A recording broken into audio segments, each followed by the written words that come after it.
उच्चा लिंगानी पाटी हनुमंताची गोड गोष्टी उच्च कळणी सैन्य संकटी राक्षस कोटी मारिना। कथेचा अनुसंधान ग्रंथकर्ते श्री संत एकनाथ महाराज या ठिकाणी सांगतायत इंद्रजित आणि हनुमंत या दोघांचं असणारं भयंकर असं युद्ध चालू आहे। एक असणारा त्या ठिकाणी राम भक्त आहे, दुसरा असणारा राजकुमार आहे आणि त्या दोघांचं युद्ध ऐका।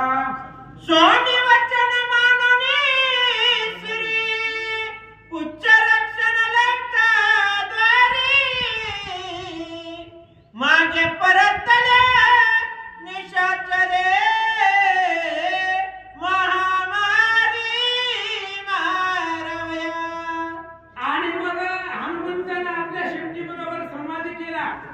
जेवढी जेवढी हे असणाऱ्या शेपटीच्या मध्ये जे आहेत त्या सगळ्यांना मारायचं, बाहेर कोणालाही जाऊ द्यायचं नाही। इंद्रजित बिळात लपून बसलेला आहे, त्याला त्या ठिकाणी सोडायचं, त्याला मारायचं नाही। आणि अशा प्रकारे आपल्या शेपटीचं हनुमंताचं बोलणं शेपटीनं ऐकलं, स्वामीचं वचन शिरसावंगे मानलं।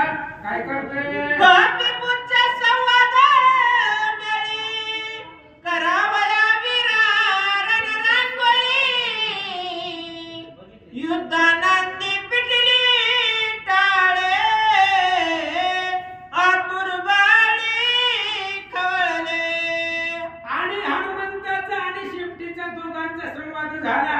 हनुमंताने आपल्या शेपटीला आलिंगन दिलं, शेपटीचं चुंबन घेतलं आणि जी काही राक्षस आहेत त्या राक्षसांना मारण्यासाठी, त्यांची रवंदळी करण्यासाठी हनुमंताची शेपटी तिला राग आलेला आहे। काय करते संवाद वानर वाढवेचा लदे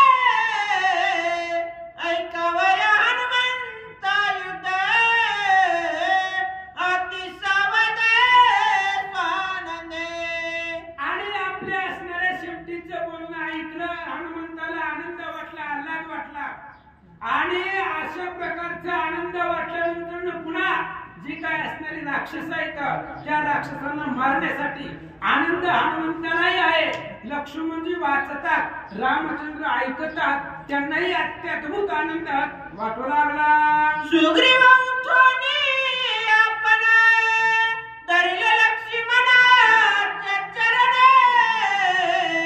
इंद्रजिताचे रेणे संग संपूर्ण वाचवे। सुग्रीव राजा उठला, कारण कीर्ती आहे महाराज हनुमंताची, कीर्ती आहे राम भक्ताची। आणि ते ऐकण्यासाठी राजा सुग्रीवाला एवढा आनंद झाला, एवढा आनंद झाला, उठला, हातामध्ये रत्न घेतले, ते रत्न असणाऱ्या सगळ्या वानरावरून ओवाळले, हनुमंतावरून ओवाळले आणि लक्ष्मणाला सांगितलं, वाचकाला विनंती केली, वाचा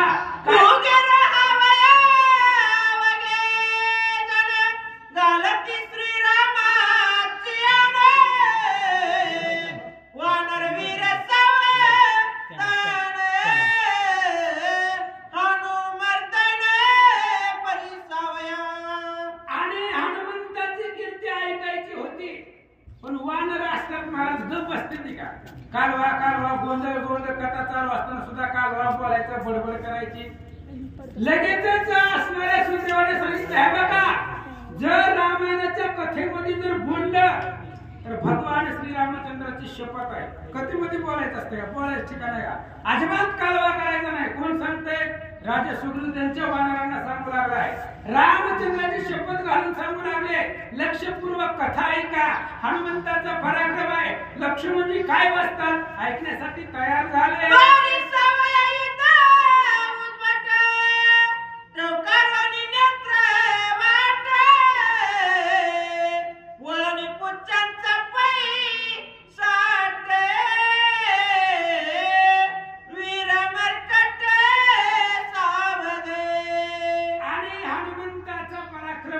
ऐकण्यासाठी सगळ्या वानरांना आल्हाद होता, महाराज सोपं नाहीये एवढं असणाऱ्या लंकेमध्ये जायचं। वाराला सुद्धा एंट्री होत नव्हती त्या लंकेमध्ये जाण्यासाठी, त्याला सुद्धा परमिशन देवत होती रावणाची। अशा दुर्धर असणाऱ्या ठिकाणी हनुमंतराय गेले, तिथून माघारी आले, त्याची कीर्ती ऐकण्यासाठी वानराचे कान टवकारले गेले. काय त्या ठिकाणी असणारा प्रताप हनुमंताचा आहे ते ऐकले सगळे वानर तटस्थ झाले. सावध कैसे पत्र वाचितो पुढे लक्ष्मणाच्या तोंडाकडे पाहत ठेले पै माकडे युद्धाच्या श्रवणार्थी. आणि वानर बघू लागले. आता लक्ष्मणजी पत्र वाचतोय. काय वाचतोय? हनुमंताची कीर्ती काय बाहेर निघते, काय असणारे लक्ष्मणजी प्रताप वाचतात ते ऐकण्यासाठी लक्ष्मणाच्या तोंडाकडे सगळे वानर बघत बसले. कान टवकारले गेले. हनुमंताची कीर्ती ऐकण्यासाठी आनंद वाटू लागला.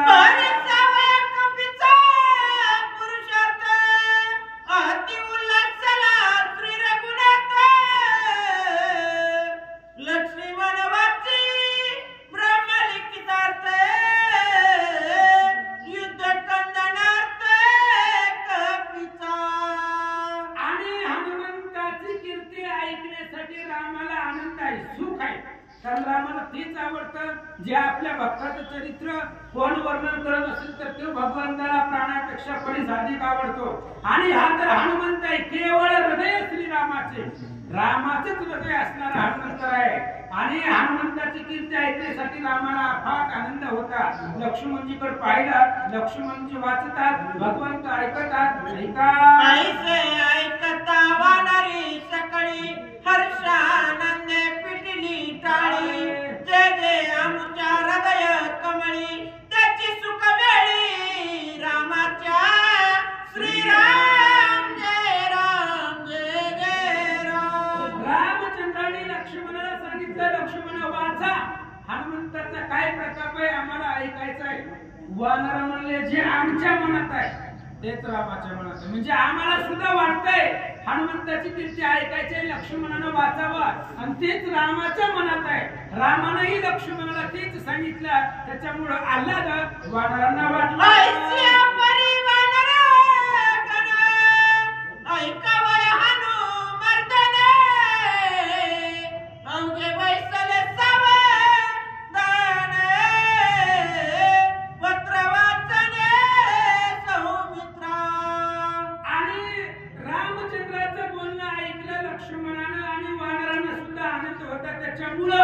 हनुमंताचं रण आहे त्या इंद्रजिताचं आणि हनुमंताचं युद्ध ऐकण्यासाठी सगळे वानर सावध बसले, व्यवस्थित बसले. कोणीही कोणाला काही बोलत नव्हतं. फक्त वाचकाकडे आणि सूचकाकडे लक्ष होतं वानरांचं.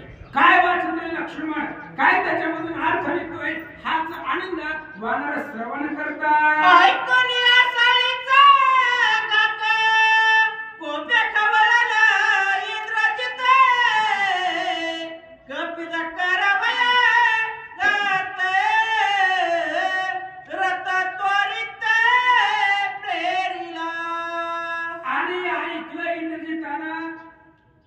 आत्याला मारलं, गेली होती आत्या वाचवायला पण नाही वेळ लागला, मारलं हनुमंताला त्या आसाळीला.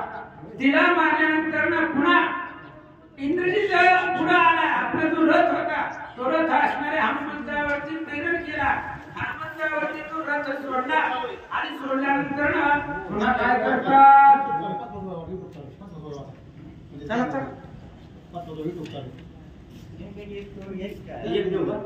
आई तडका फुटला ती दुर्धर निशाने बेरी शृंगाकार. इंद्रजिताला गड गजर रणतुरे वाजती. श्री गणेशाय नमः, श्री प्रभु रामचंद्राय नमः. एकले एक पैलवानर त्यावरी येते असंख्य वीर. चळिकापती मासुर दुर्धर मार कपीचा. विचार करू लागले महाराज, एकच वानर आहे आणि एकटा एक असणारा वानर, त्याच्यावरती असंख्य तळवार आहे. काय ते इंद्रजिताचं सैन्य मोजायला येत होतं. चतुरंग सेना त्याच्याबरोबर होती. हातीदळ, पायदळ, घोडेदळ, अश्वदळ, 4 प्रकारचं सैन्य होतं. त्या सैन्याला गणली नाही. एक वानर आहे एका वानराला मारायला एवढं सैन्य चाललं तरी सुद्धा राक्षस घाबरत होती महाराज. हनुमंताचा दरार आहे की केवळ पाणी खायला फक्त झाडाचा पाला खाणारा हनुमान आहे आणि त्या हनुमंताला एवढं सैन्य पाठीमागे होता, शेवटला इंद्रजित होता तरी घाबरत होते, तरी त्या ठिकाणी सैन्य घाबरत होता. ऐका जानोनी सैन्याचा वृत्तांत इंद्रजित रथ पेरीला त्वरित पुढे लक्ष्मणी हनुमंत शरवर्षात पयाला. आणि सैन्याच्या मनातलं ओळखलं इंद्रजितानं. ही सगळी घाबरलेली ती हनुमंताला बघितलं इंद्रजितानं. इंद्रजित म्हणला घाबरले असते तरी आपलं काम धीर दिलं. घाबरलं तर धीर होता, पण कसं आहे आपण राजकुमार आहे त्याच्यामुळे त्या सैन्याला धीर दिला. त्यांच्या मनातलं इंद्रजितानं ओळखलं. इंद्रजितानं आपला रथ हनुमंताच्या समोर नेला. काय करतो धनुष्याचा करिता टणत्कार दुमदुमिले गिरिकंदर नांदे कोंदले अंबर वीर दुर्धर इंद्रजित. दुर्धर अशा प्रकारचा वीर आहे, इंद्रजित आहे, बलवान होता. एवढे असणारे देवांचा राजा इंद्राला 14 वेळा बांधून आणलं होतं, सामर्थ्य होतं इंद्रजिताकडे.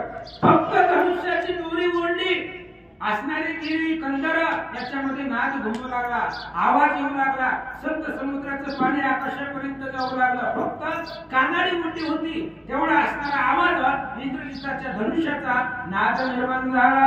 कपिने करिता भूमुखार खळबळीले सप्त सागर ज्ञानी दचकला पंचवक्र सुरासुर कापती. आणि इंद्रजिताच्या धनुष्याने त्या असणाऱ्या तिथले आसपासचे गिरी कंदर जे होते अशोकवनाच्या जवळची तेवढी फक्त तिथं नाद घुमू लागला. पण हनुमंतानं जय श्रीराम ध्यानी दचकला पंचवक्र. महादेव कैलास पर्वतावरती भजन करत बसले होते रामचंद्राचं. हनुमंताची गर्जना ऐकल्याबरोबर दचकले महादेवजी. कैलास पर्यंत हनुमंताचा आवाज गेला. सप्तसमुद्र खळबळले, ब्रह्मदेव दचकले, पाणी सत्य लोकांपर्यंत गेले. पाण्याला ब्रह्मदेवाला आंघोळ घातली. कशाने? फक्त आवाज आहे, राम नामाची गर्जना आहे. ज्याच्या आवाजामध्ये एवढी ताकद आहे त्याच्याकडे किती सामर्थ्य असेल. ऐका नक्षत्रे तुटुनी पडती तळी त्याची रणरंगी रणरांगोळी भूते कापती कप्यारोळी भद्रकाळी आश्वासी. आणि हनुमंताच्या आवाजाचा परिणाम आहे, फक्त भूभूतकार केलाय. रामचंद्राच्या नावाची गर्जना आहे. आकाशामधली चंद्र नक्षत्र सुद्धा तुटून खाली पडू लागले. सगळे असणारी जी काही भूत होती ती भूत घाबरली. भद्रकाळीने सांगितलं, म्हणले घाबरू नका, पुढे आपल्याला भरपूर भेटणार आहे आपल्या मनपसंतीचं. फक्त थोडासा दम धरा, त्या इंद्रजिताचं हनुमंताचं युद्ध होऊ द्या, आपल्याला भरपूर खायला भेटणार आहे असं भूतांना भद्रकाळी सांगतात. याची रणमालांत ती कृपाळू हनुमंत मेदमासे करणार तृप्त भय निश्चित तुम्हाला. आणि भद्रकाळी त्या भूतांना सांगू लागली, हे बघा घाबरू नका, म्हणले युद्ध चालू आहे पण युद्धामध्ये कृपाळू हनुमंत आहे. ह्या राक्षसांना मारून त्यांचा असणारं रक्त मांस खाण्यासाठी आपल्याला हनुमान देणार आहे. कुणाला भूतांना सांगते. त्यामुळे फक्त थोडासा दम धरा. आता झालं, थोड्या वेळाने गेली की महाप्रसाद सगळ्यांना भेटणारच आहे. तसं सांगू लागले, थोडा दम काढा, लगेचच असणारे त्या ठिकाणी हनुमान कृपाळू आहे. आपल्याला त्या ठिकाणी पाहिजे ते ज्याला ज्याला जे जे आवडतं ते ते सगळं मिळेल. फक्त थोडा वेळ शांत बसा. ऐकता कपी गिरा गजर रणमकनिशाचर खळबळीला रथ कुंजर निधडे वीर कापती. हनुमंताची गर्जना ऐकली, राक्षस घाबरले.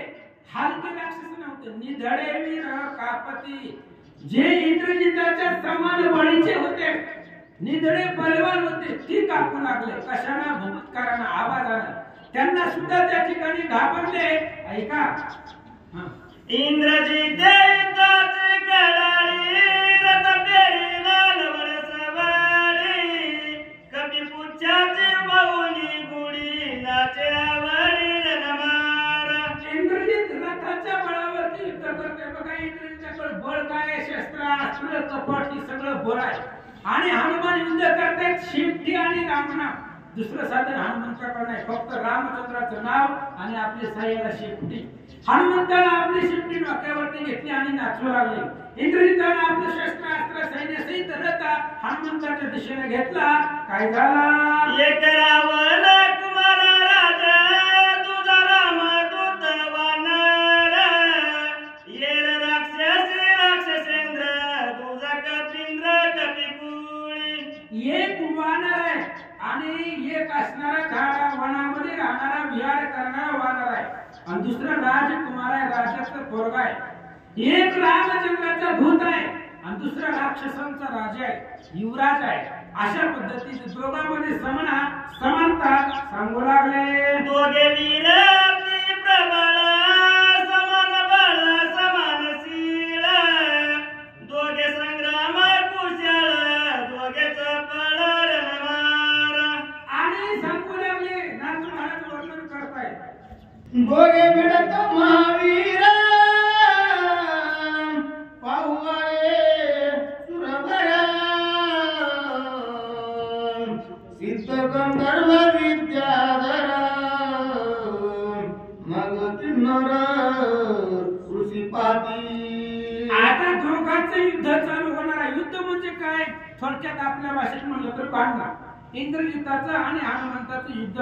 आणि युद्ध बघायला देव लोक आले. कोणाचेही युद्ध पृथ्वी तलावर असलं की देव लोकांना बघायला आनंद आहे. याचा अर्थ भांडणं बघायला लोकांना मजा वाटते. ते तेव्हापासूनच आहे. देव लोक म्हणजे चला ऐकतं ते असणारं दोघांचं युद्ध चालू आहे, आपण बघायला जाऊ. विमाने घेऊन आले, सगळे देव लोक आले, ऋषी मंडळी आले, पंढर म्हणजे खालच्या पाताळामधले आले, भूचर म्हणजे जमिनीमधले आले, खेचर म्हणजे आकाशामधले आले. सगळे आले. कशाला आले? युद्ध बघण्यासाठी. इंद्रजित आणि हनुमंताचं युद्ध बघायला आकाशामध्ये विमानाची दाटी झाले. स्वामित्री सहित सहित चतुर्मुख,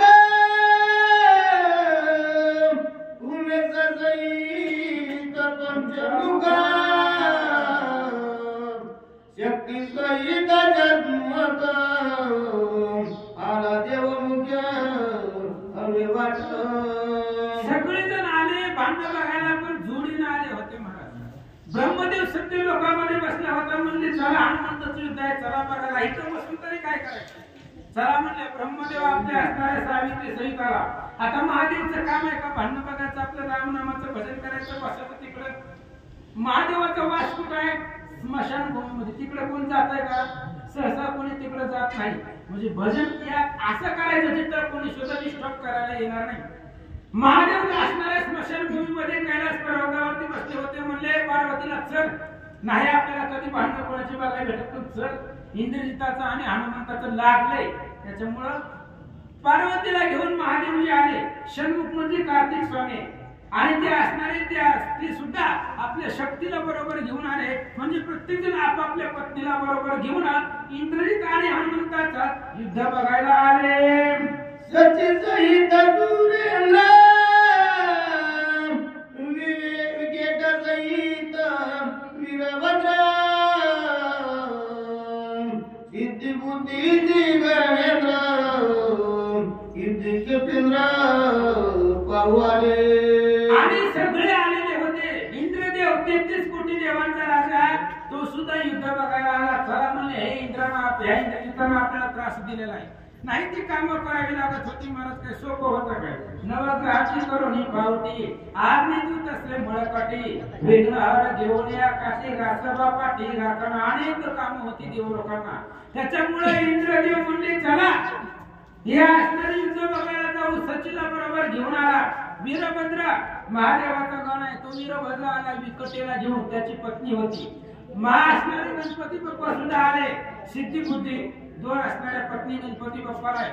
सिद्धी बुद्धीला बरोबर घेऊन गणपती सुद्धा हनुमंताचं युद्ध बघायला आले. दोघे खवळले महावीर, काळा कृतांत अति दुर्धर, जैसे जैसे काळाने रुद्र, युद्धाचा त्वर मिसळले. आणि दोघं त्या ठिकाणी युद्ध होते, बलवान होते. प्रलय अग्नी रुद्र, काळ अग्नी रुद्र. प्रलय आल्यानंतर रुद्र जेवढा दैदिप्यमान तेजस्वी भयंकर दिसतो त्या पद्धतीने काळ आणि रुद्रासारखे हनुमानजी आणि त्या ठिकाणी इंद्रजित दिसू लागले.